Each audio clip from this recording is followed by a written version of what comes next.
What's going on, everyone? Welcome back to Sir Camps a Bit. I know it's been a while, but I'm back. I've got a couple of my buds with me. We're heading up the 395 north into the Chimney Creek Wilderness to try and find a campsite for the night. And we're bringing you along for the ride. Hope you enjoy.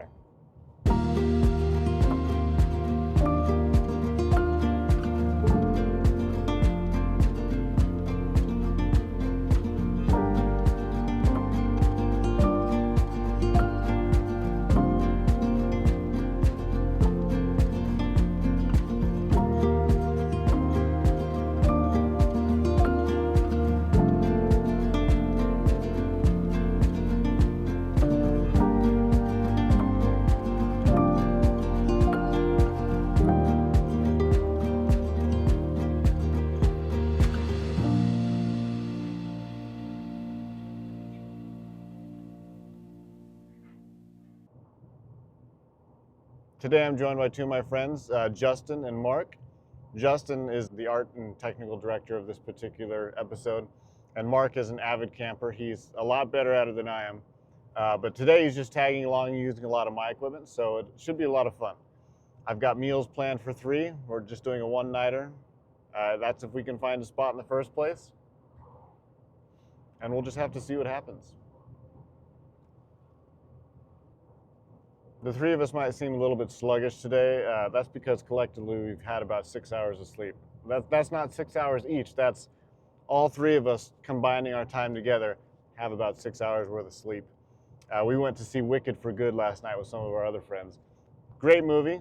I love it. The cast was phenomenal. The plot was phenomenal. The character development, phenomenal. I definitely liked it better than Wicked Part 1. It did feel rushed at times, but honestly, I just love watching Jeff Goldblum play Jeff Goldblum, who also happens to be a wizard. It's one of my favorite parts of that whole movie set.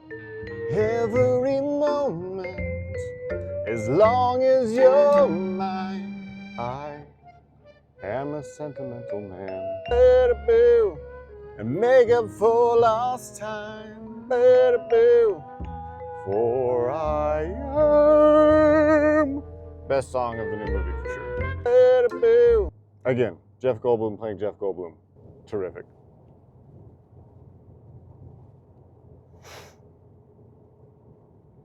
So I brought 3 different sleeping arrangements with me this time around. Not that I need 3 different places to sleep. I fucking hate you. That's the voice of a very tired man who slept in this morning and missed his golden hour of filming. Anyway, I brought 3 sleeping arrangements with me. Not that I need to sleep in 3 different places at once, but I always bring a few different options just in case, depending on the environment, depending on the campsite, depending on the temperature. A lot of things go into how we're going to sleep and how I'm going to sleep. So I've got my truck, which I can sleep in the camper shell on the air mattress. Pretty comfortable. It's a hardened shelter. It does get pretty cold though. I've got a hammock, which is very comfortable, and a little underlaying insulation that goes underneath the hammock, so that can actually keep me pretty warm, even below freezing, which I think I'll use tonight if I can find a couple trees. And then I've got a 2-person backpacking tent, the Durston X-Mid 2, which I've used once. I'm pretty pleased with it. It's very lightweight, great for backpacking. Terrible if you can't find level ground. So the last time I used it, I was on kind of a slant, and it was just a pain in the butt trying to stay in the middle of my 2 trekking poles all night without rolling into one of them and knocking the tent on myself, which I did a couple times. So we'll see. I might break that out, I might not.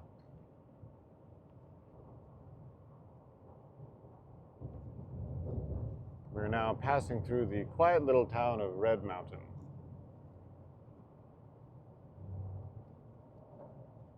Very close to Ridgecrest now.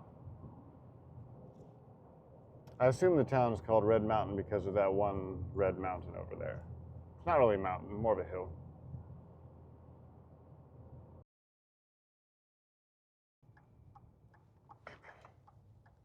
All right, just a hop, skip across 395 here onto 9 Mile Road and entering Chimney Creek Recreation Area.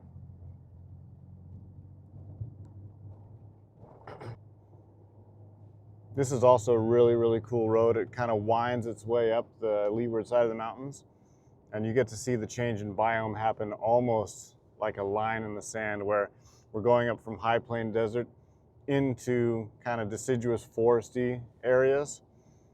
And there's just a point once you've climbed high enough where you see that line, and it's really, really cool.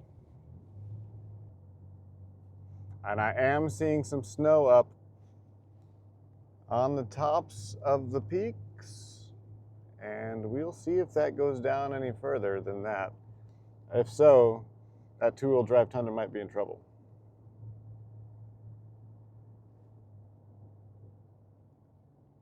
I did bring chains, however. Always bring chains if you are going to escarp to any kind of environment remotely close to snow. It's better to have them and not need them than to need them and not have them.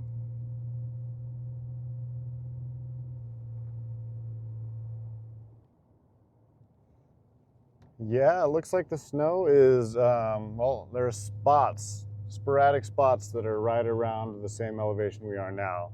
Over on the other ridge, not on this ridge. But that is the ridge that we're actually going to be heading towards to camp. So again, we're going to have to see what happens. There might be some snow to deal with. We're coming to the end of the desert part now. I think around this corner it becomes forest.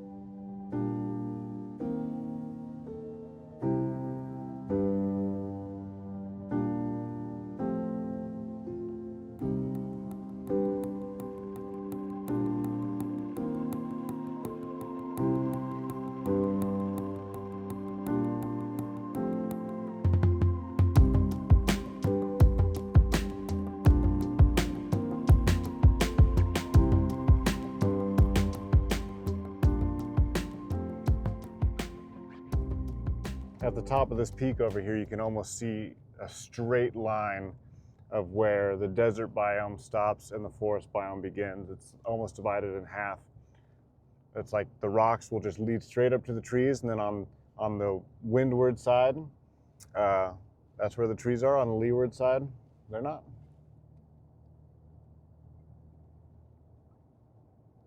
Now that we are up this high too, cell phone reception is non-existent. So what I like to bring with me for camping trips like this is this Garmin InReach Mini 2. It uses the Iridium satellite network, and so I'm able to communicate with my wife anytime I'm off grid. It does require a subscription to use, but it's well worth it if you're going to be camping outside of any communication.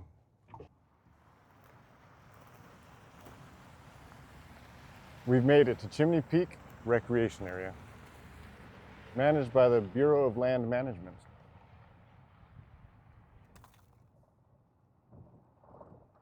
You know, this truck has served me pretty well over the years.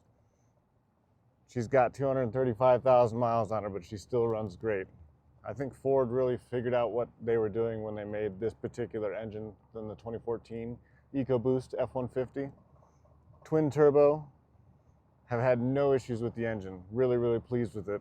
I have had to rebuild the transmission. The 6R80, notorious for shorting out on its own solenoids. But other than that, it's been a great truck. I hope it keeps running for a long time.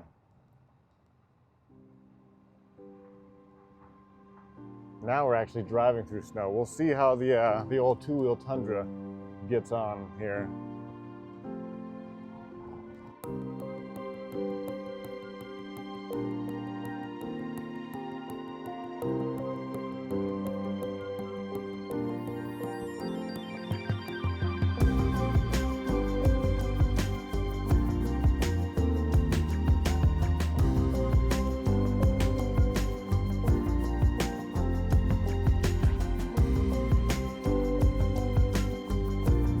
Look at that view. It is quite spectacular.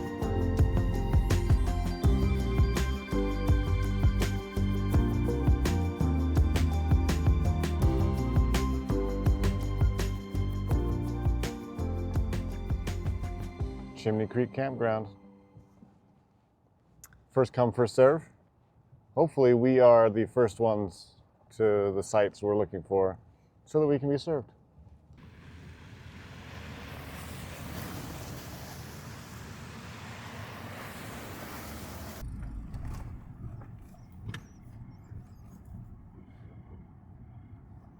Nope.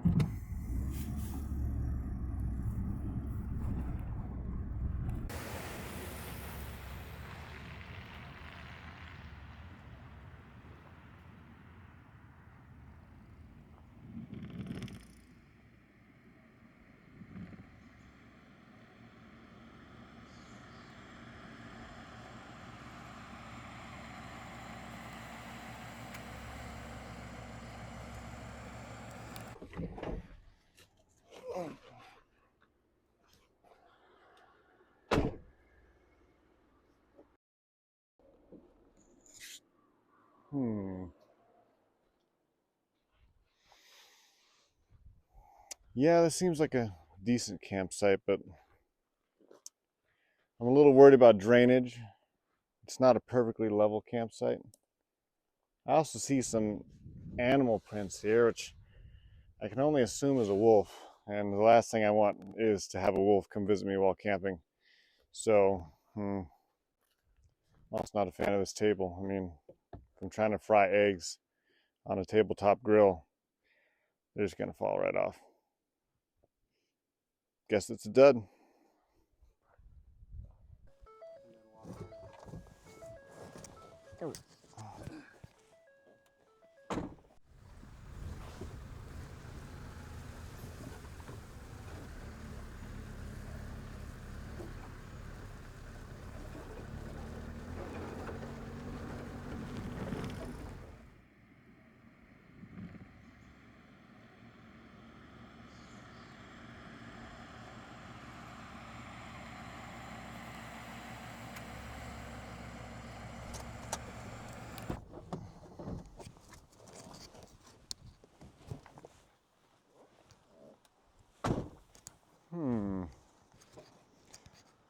Yeah, I already like this campsite better. It's a lot more level. There's a lot of firewood we can use too if we need. Looks like a new fire ring, which is kind of nice. You don't have to deal with the old dingy stuff. And I can hear running water, which is really important for a campsite. You want to have some kind of water source in case you run out of what you brought with you. Now, obviously you can't just drink it, you need to purify it, but you can use it for washing up. You can purify it by boiling it, by doing some other things. I am kind of worried about the access though. This rock's kind of in the way, so is that bush. It's not very easy to get to, and there's some snow on the ground you might slip on if you...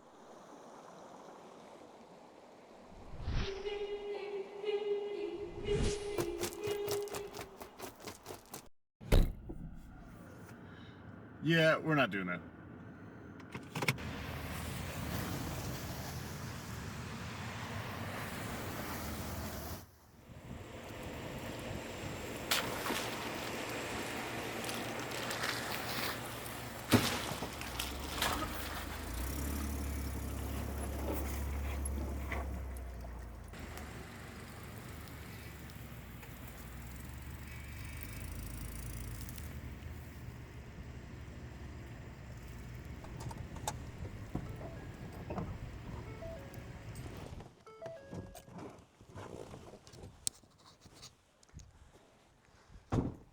Yeah, I think this is our spot.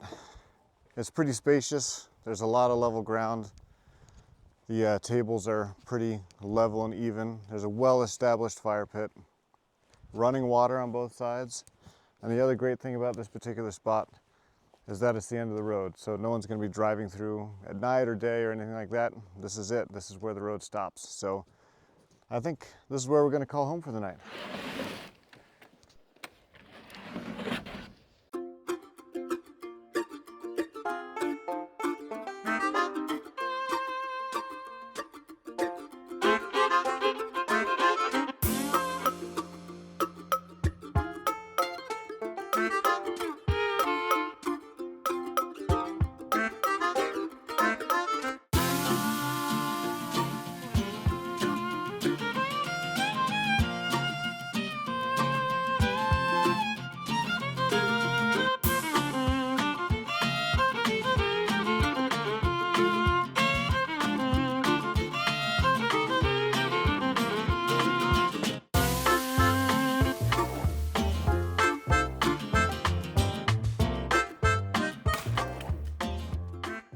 All right, guys, let's talk about fires. So here in California, if you want to have a campfire, you need a fire permit, which you can get for free online. You just have to watch like a, I think, 4-minute video. Talks about all the tips and tricks of fire safety and all the requirements you need. Two of the requirements are a shovel and a water source. A lot of people think that it's just a bucket and a shovel, but actually the bucket is just to hold water. So as long as you have a water source like a hose or a stream nearby that you can collect with a bucket, and a shovel that's longer than 36 inches for the handle, a round nose shovel, then you're good to go. Again, as long as you have a fire permit. Now, when you're building a fire, a lot of people will just light some leaves or pine needles on fire and then suddenly realize they don't have the rest of the stuff there to make the fire bigger, and it'll just go out. So make sure you gather up all the stuff you need ahead of time. You obviously want to start smallest to largest, so you get some kindling, maybe some wood shavings if you've got a knife and a nice piece of wood you can shave wood off of, some sticks and twigs, and then kind of graduate up to larger and larger sticks until eventually you can start burning some split wood. We're going to get a fire lit now though, because I need to get some coals going so I can cook our rack of lamb, because we got here a little later and we're all pretty hungry. So let's get this thing started here.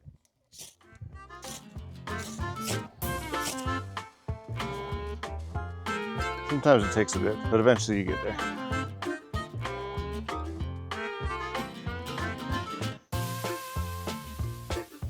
All right, guys, we're gonna get started on, well, it should have been lunch, but now it's really more like dinner. We might even cook the steak at the same time, or maybe just a little bit later tonight, who knows.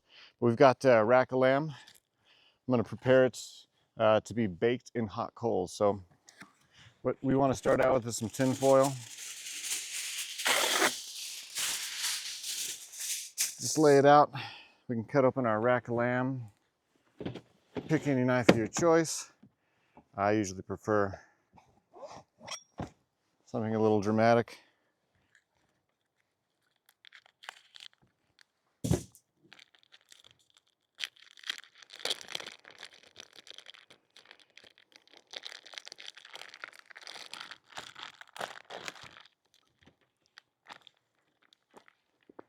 Normally at home you wouldn't let this drip on the floor, but you know, we're camping, it doesn't matter.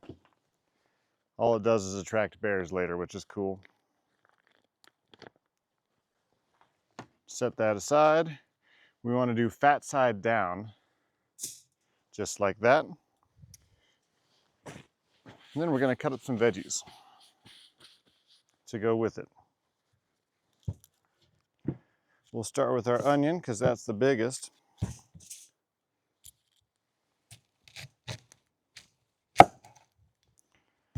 If you cut it along the spine like this, it'll stay together rather than make onion rings, which is nice. Save this other half of the onion for something else. We're probably going to use it later for another meal here. But get all the peel off the side you are using.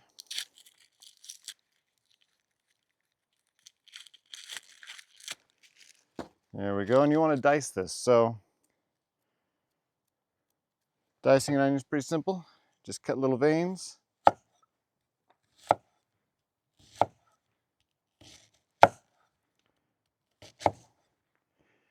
You probably should have a different knife than a butcher's knife, but again, I like this for fun. And you can cut horizontally, probably a couple swings that way. Don't cut yourself, obviously.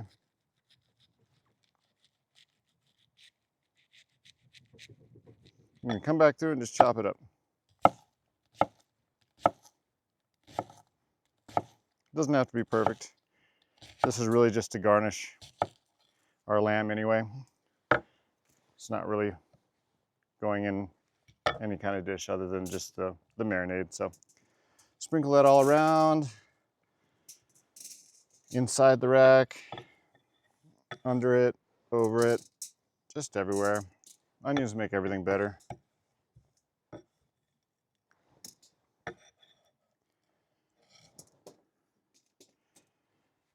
Next we're gonna grab, I think 3 cloves of garlic should do it. This garlic isn't great. Let's find some cloves that aren't terrible here.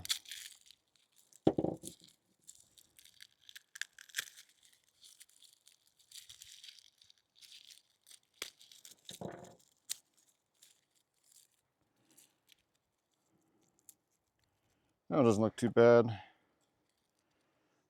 underneath it all, you know. We'll just try maybe Maybe we'll try these and see what happens. Best way to get garlic out is just to smash it. It pops right up.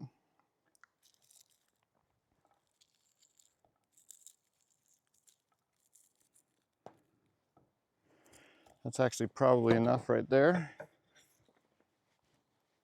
We'll dice this up.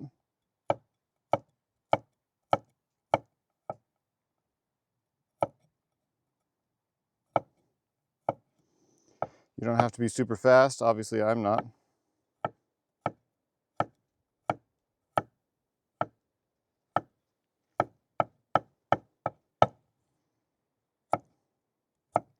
Again, no one's going to be eating this, so this is really just a garnish. But you do want to get it all chopped up because you want to spread it around the rack of lamb so that flavor gets infused while it's baking.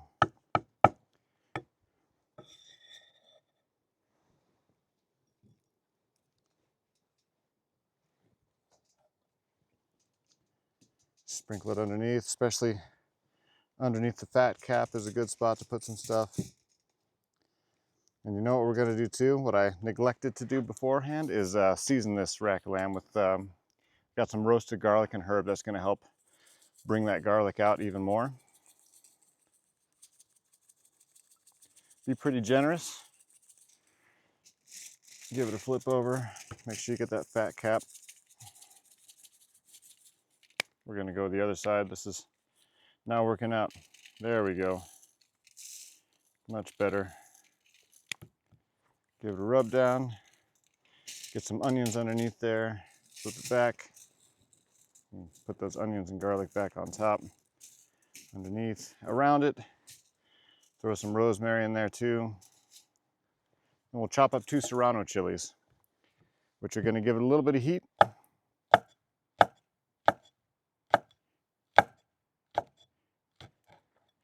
Which always makes things taste better.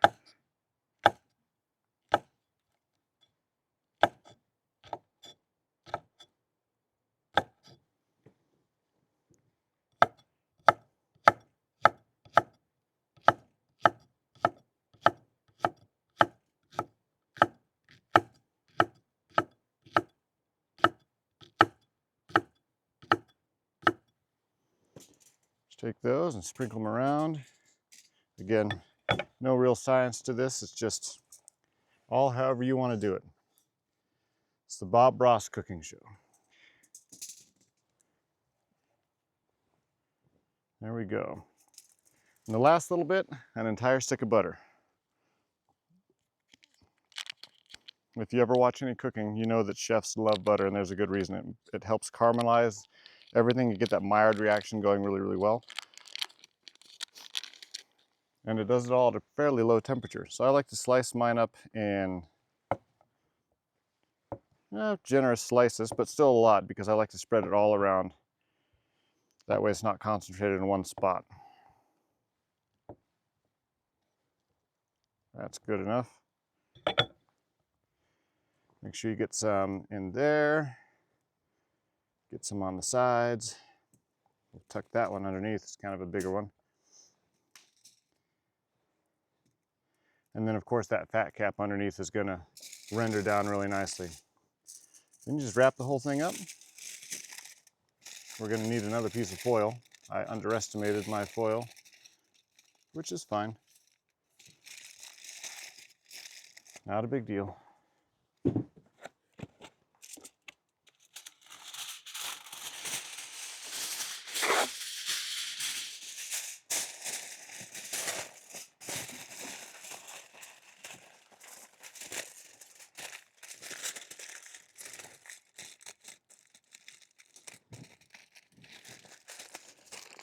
And there you go, you got a little package. We're going to go ahead and throw this in the hot coals. We're going to wait till the internal temperature reaches around 135 degrees, and then we're going to pull it out, let it rest, and chop it up.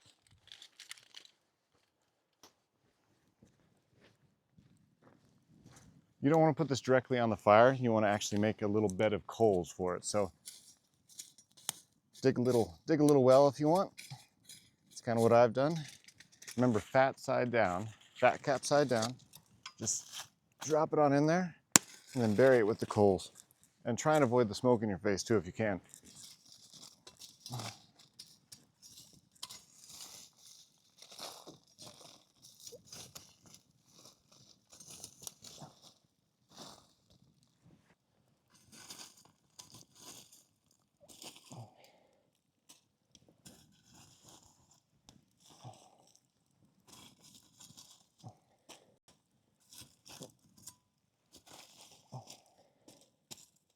And just let that cook through. It should take about 30 minutes, 40 minutes, something like that.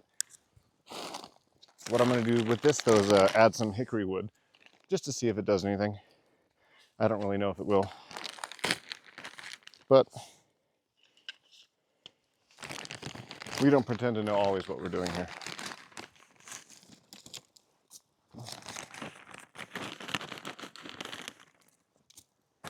All right, we're going to check on that throughout the time.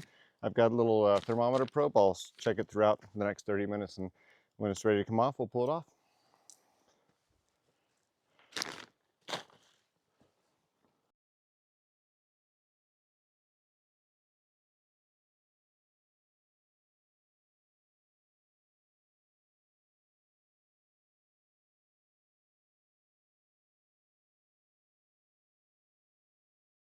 Now, if I was by myself, I would bring a normal sized pot or pan, but the mistake a lot of people make when cooking for more than one person is bringing too small of a pot or pan to cook for everyone. So I've gotten this really nice, lightweight aluminum pot. It's great for backpacking, made of aluminum, super light, super strong.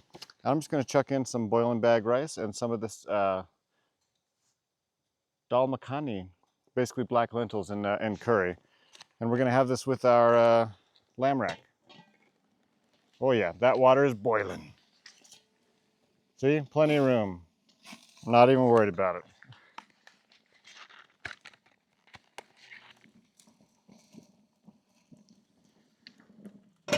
Just let them sit in there for 10 minutes and be good to go.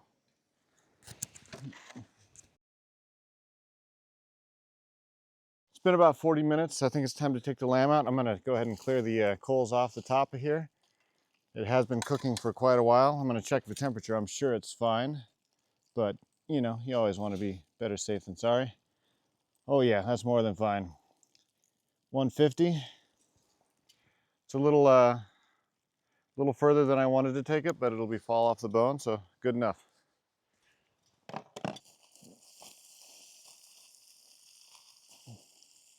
You don't want to carry any of the coals with us to the table if we can avoid it, so we're gonna make sure all those are off first here.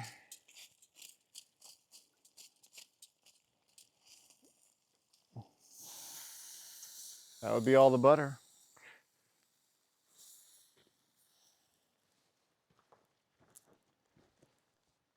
All right, let's see if this thing needs a sear even. It has been cooking so hot that it may not actually need a sear. Yeah, I think we're good without it. But actually, I might sear this fat cap a little bit. Yeah, let's do that. Just to get that rendered down a little bit. So we're gonna take this over to the fire where we had our boil and bag stuff, and we're gonna pop this on it. We're just gonna let this sit over the fire on that fat cap for maybe a minute or so. We just wanna render it down a little bit. And then we'll pull it off, let it rest for a couple minutes, and slice it up and have some dinner. Really good in your camera.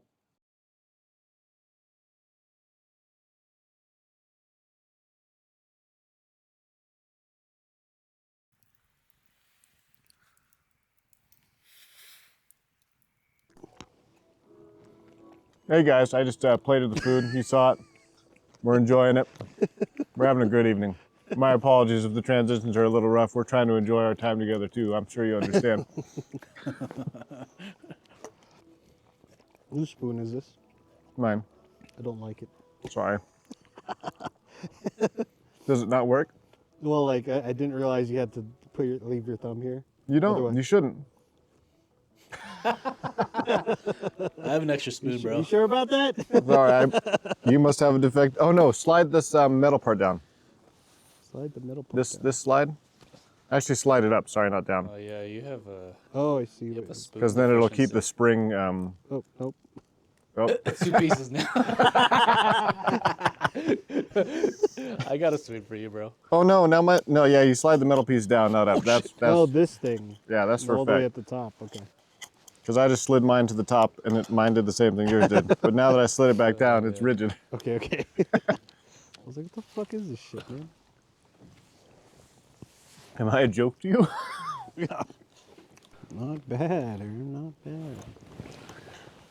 Wherever you are. Wherever you are. Wherever he is. Looks like he's all over the place. Well, thanks for coming, guys. Of course, man. Thanks for working your butt off, Mr. Justin. Well, trying to make it without having to work my usual 9 to 5. That's right, guys. If you like what you're seeing, Mr. Justin. Don't say that right now. What's gonna happen is when I get everything in post, I'm like, yeah, none of this is usable. Like, can't use any of this. Why'd you gotta say that, man? You ruined everything. I mean, it's funny. I'll take it because, like, back. It happens. It totally happens. I take it back. If you like what you see, don't say anything. Let's record it both ways. So if it does turn out, it works out, and like then cool. But if not, then If you don't like what you're seeing, we're still learning. If you like what you're seeing, you know who to call. Mark's the key grip. yeah, no. Chico's been the He's been the producer and the driver. So just gotta my key grip. Punch that guy really fucking hard, Right in the face. right in the face. And who here's a key grip? You? You. Hit that director in the face.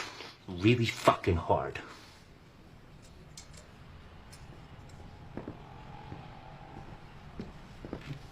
Sorry, man. Ow, ow, ow. Sorry, man. Catbird. Fuck the jungle. I honestly kind of think that like the edgy humor is becoming very trendy again. It is, but it's like they're not doing it right still. Yeah, It's like forced edgy humor. yeah. I was very happy with Tropic Thunder. I thought it was great. It is getting super cold now. Now that I'm not up and moving around. I want to put on them mittens, homeboy. Oh shit. I'm gonna get my gloves. My fucking hands are freezing.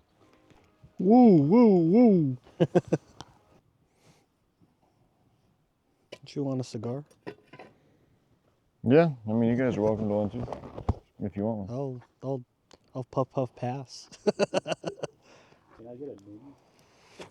I have a couple You different got Swisher choices. Sweet? You got some Swisher Sweets, You got some Black and Milds?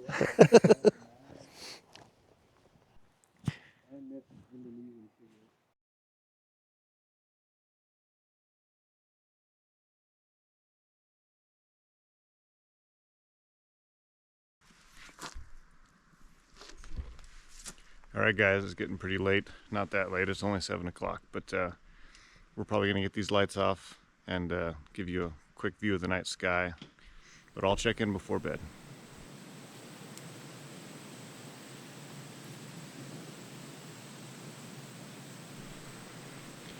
All right, guys, it's about 9:30. Everyone else went to bed. I'm going to bed soon too. Just giving you a quick update. It's now about 28 degrees outside. The 31 on top is in the truck where Mark is sleeping, so he's got a couple degrees, which is great. But I'm gonna boil some water, put it in my water bottle to stuff in the bottom of my sleeping bag because I'll be sleeping in the hammock tonight. So I need all the warmth I can get. So I'm gonna get that done, and then it's off to bed for me.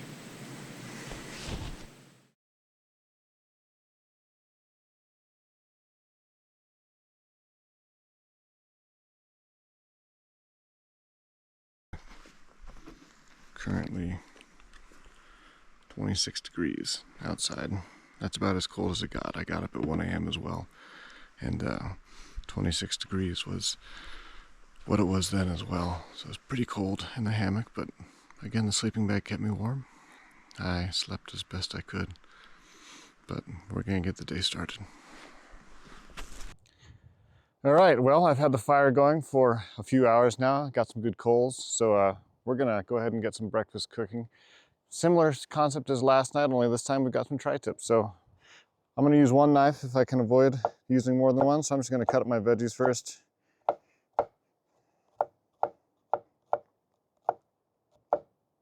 I've only got one serrano pepper this time for this because we're using a little bit of a different seasoning on the steak than we did on the lamb.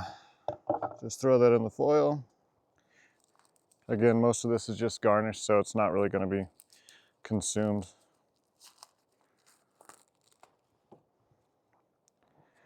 We will dice up our onion again.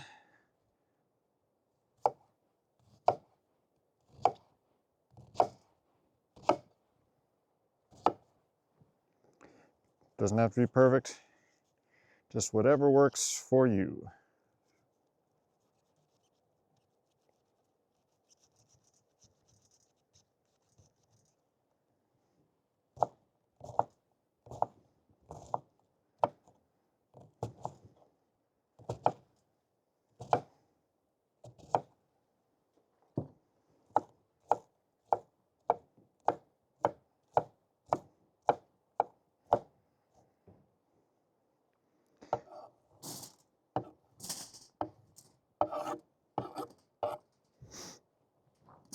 And this will be our bed of flavor for the steak. You just kind of spread it around. The steak's going to sit kind of on top of it. Again, really just for garnish. That's about it. Got a nice Costco tri-tip. Just have a little bit of trimming to do before we throw it in, so we'll do that.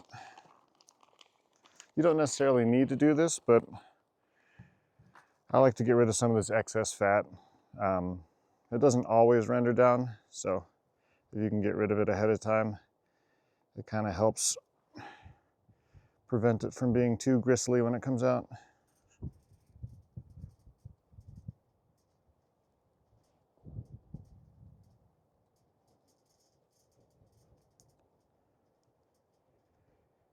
Also, fat is a lot easier to trim when the meat is cold, sometimes even frozen. It just comes off easier, less stretchy.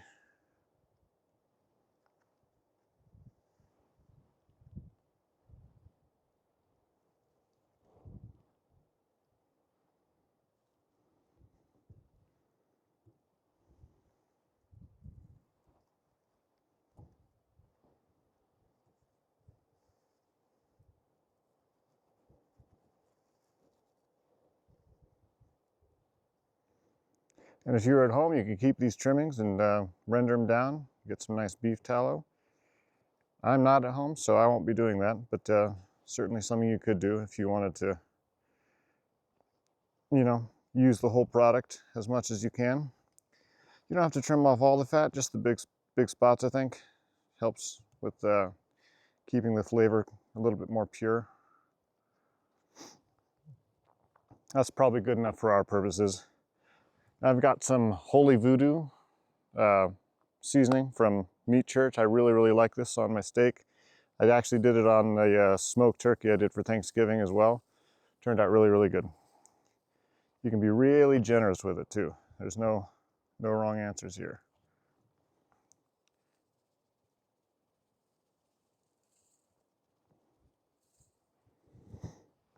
Kind of get it down the sides.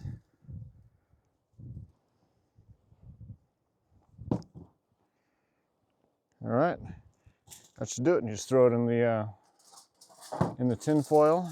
You wrap it up tight.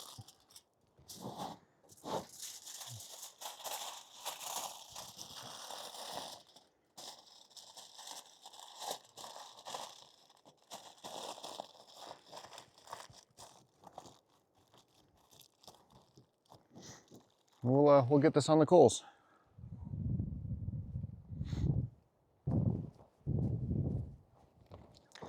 What you want to do is make a, unlike I did last night, if you have a big fire, you can actually get a lot of coals, which is what you want because you want kind of an even coating on top and the bottom. So I've dug in a shallow little well here with some coals in the bottom. I'm gonna go ahead and toss it in there, and then I'm gonna cover the top with the excess ash or excess coals that I have.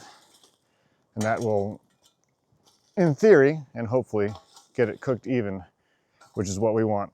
A nice even roast on our steak.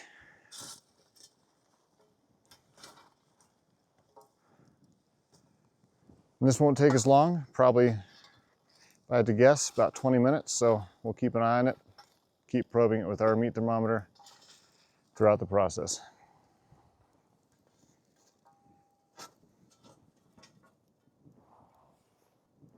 All right, well, while the steak is finishing cooking, I also have some bread dough that I've had warming and rising at the side of the fire for about an hour now. That's just bread flour, sugar, salt, and a little bit of yeast as well. So I'm gonna go ahead and cook that up on my cast iron. I'm gonna throw this right on top of where my steak is cooking. And let that heat up with some oil in the pan.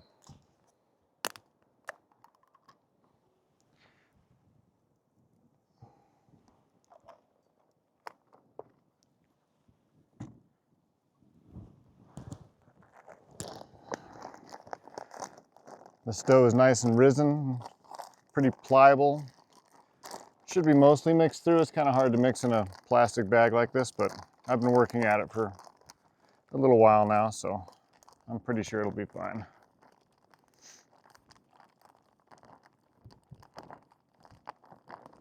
I'm gonna grab a glove because that pan's about to be hot.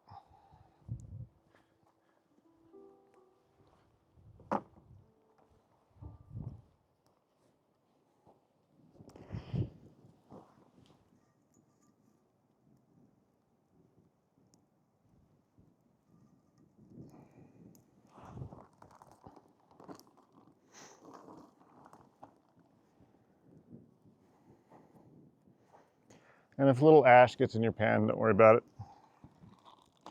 It's good for you. This is the messy part.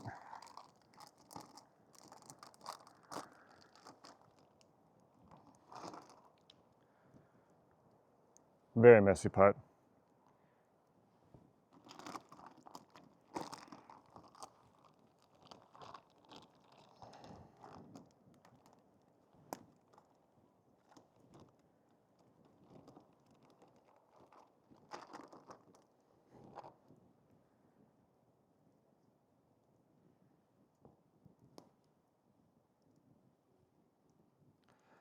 Just kind of spread this out as best you can. It'll cook quicker if it's thinner, and it'll also cook more evenly since we're not baking it, we're frying it. Just do the best you can. I'm gonna get it in there. You can kind of spread it out once it's in the pan too.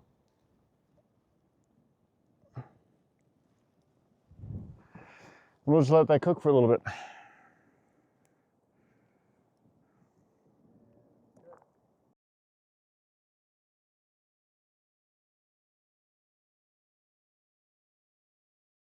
All right, the steak's at around 140, which is a little higher than I wanted, but that's also not towards the middle, so I think it's good to come off. This bread's for sure good to come off. It's maybe a little bit more browned, but it'll still taste good. So I'm gonna set this aside for a second to cool down and grab the steak out. And actually I'm gonna grab my metal tongs for that.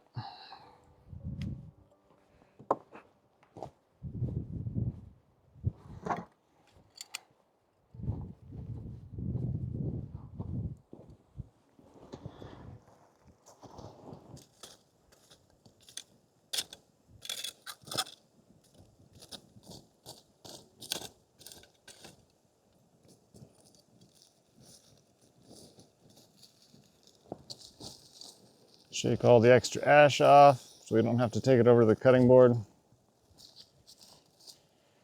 There we go. All right, we're gonna let that sit for just a couple minutes. It's pretty cold out, so I don't want it to rest for too long, but want to give that heat a little bit of opportunity to redistribute throughout the meat, and then we'll cut it up and serve it. See you in a bit. All right, it's been a few minutes. We're gonna go ahead and pull this out of the foil here and hope for the best.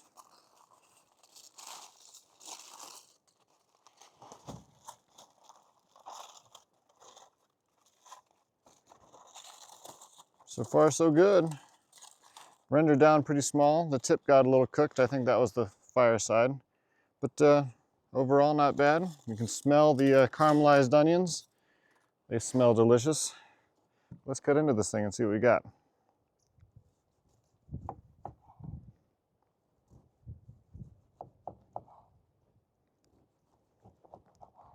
Definitely more on the medium side, medium well side, but here towards the middle, getting more where I like it.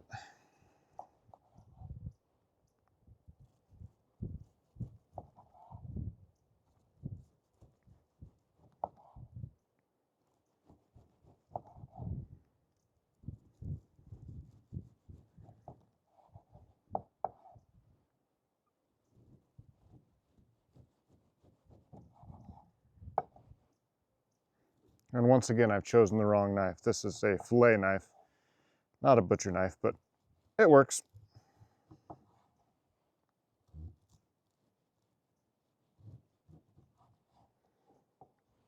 All right, there you go. Let me grab the bread so you can see that with it. Eh? Eh.